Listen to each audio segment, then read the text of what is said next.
अब हम लोग देखें एक अन्य दोहा। इसे मैंने बिहारी पर बातचीत करते हुए कहा था। जिन दिन देखे वे कुसुम गई सुबीती बहार।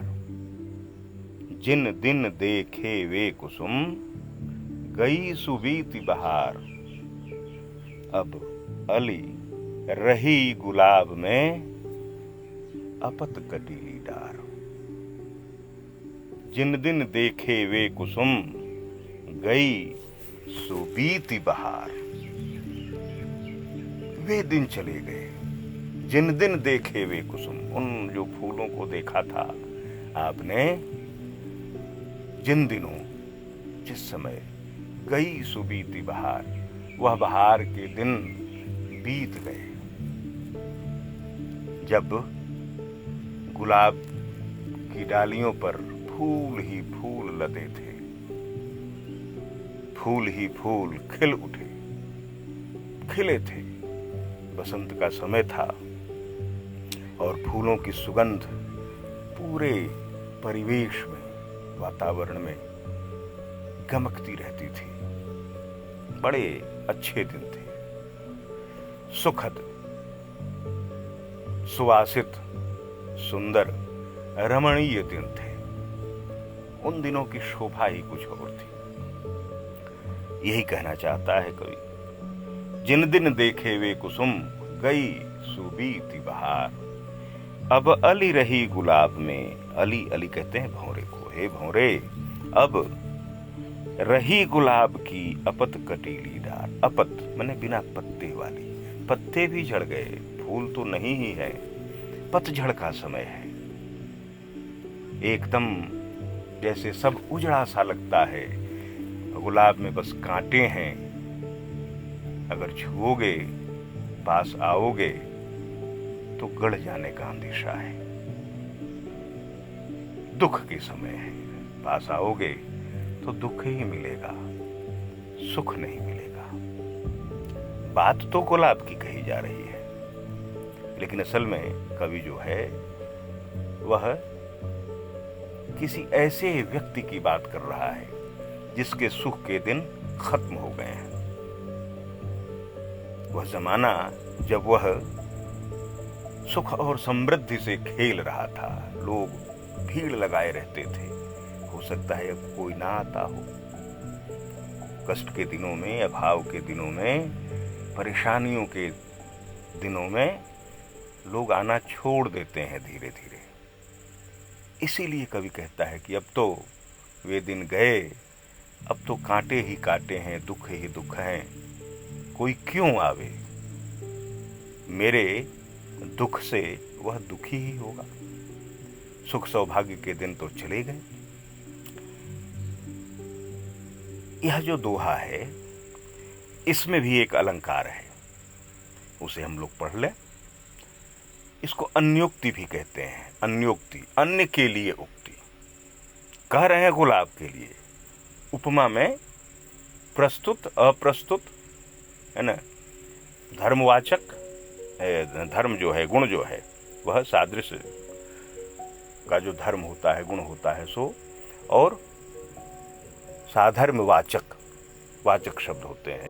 उसका मुख चांद जैसा सुंदर है, तो उसका मुख, यह जो है, इसकी तुलना की जा रही है। तो यह है उपमेय या प्रस्तुत, और चांद जो है वह है अप्रस्तुत, जिससे तुलना की जा रही है।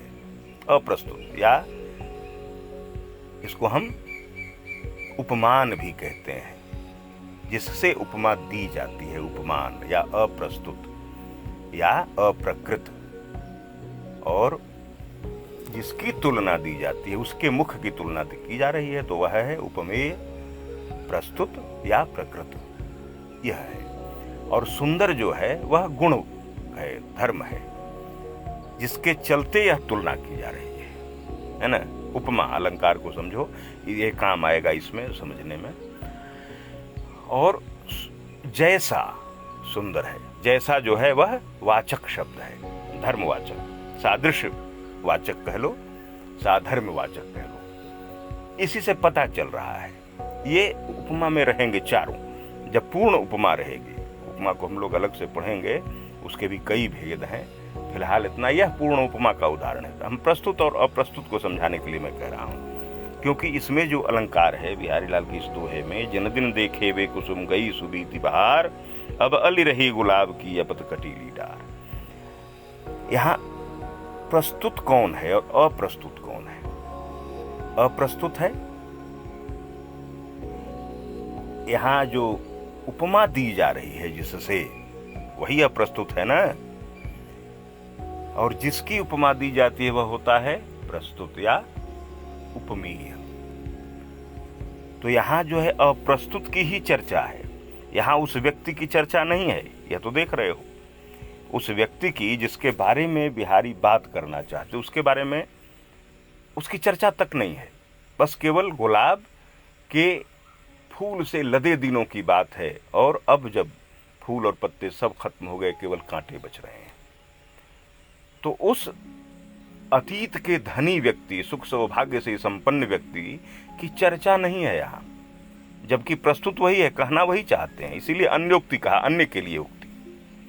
अप्रस्तुत से ये प्रस्तुत की बात कर रहे हैं। अप्रस्तुत है गुलाब, जिससे तुलना की जाती है, वही ना है अप्रस्तुत या उपमान।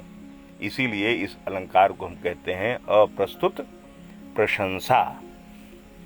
अप्रस्तुत की प्रशंसा से प्रस्तुत की बात कर देना। अप्रस्तुतात् प्रस्तुत प्रतीति, ये इसकी परिभाषा है। अप्रस्तुतात्, अप्रस्तुत से प्रस्तुत प्रतीति, प्रस्तुत की प्रतीति या उसे सामने ला देना। अप्रस्तुत प्रशंसा, यही अप्रस्तुत प्रशंसा है, अलंकार है। यानी अप्रस्तुत के वर्णन से, उसके जिक्र से, उसके बारे में बात करके प्रस्तुत को सामने ला दिया जाए तो वह अप्रस्तुत अलंकार होता है। इसको और क्या कहते हैं? अन्योक्ति कहते हैं। अब इसमें वह धनी व्यक्ति नहीं है जो सुख सौभाग्य से संपन्न था एक जमाने में, वह नहीं है।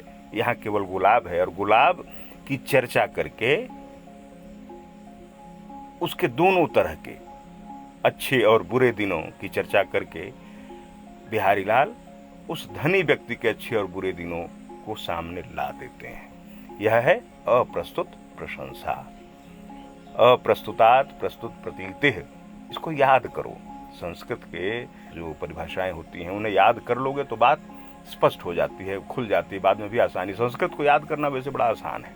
अब तुम अगर याद करो कि अप्रस्तुत के वर्णन से, उसके जिक्र से, उसके चित्रण से प्रस्तुत को सामने ला देना या उसकी प्रतीति करा देना अप्रस्तुत अलंकार होता है, तो यह लंबा होगा।